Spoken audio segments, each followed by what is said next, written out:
আজকের রেসিপি জিভে জল আনা ফুচকা। আলু বাদাম পেঁয়াজ সব রেডি করে নিয়েছি। এদিকে গরম তেলে দিয়ে দিয়েছি বাজার থেকে নিয়ে আসা ডোগুলো।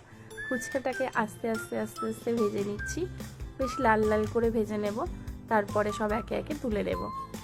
এদিকে তৈরি করব ফুচকার জল। এটা আগে থেকে তেঁতুলটাকে ভিজিয়ে রেখেছিলাম, লবণ দিয়ে দিলাম। এবার একটু জিরের গুঁড়ো আলুতেও দিয়ে দেবো। এবার আলুতে পেঁয়াজ ছোলা কাঁচা লঙ্কা দিয়ে ভালোভাবে মেখে নেব। সাথে দেব একটু বাদাম। এইভাবে পুরো আলুটাকে মেখে নেব।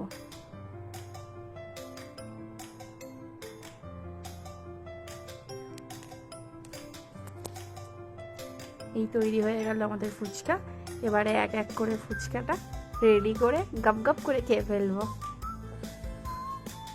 থ্যাংক ইউ ভিডিওটা দেখার জন্য।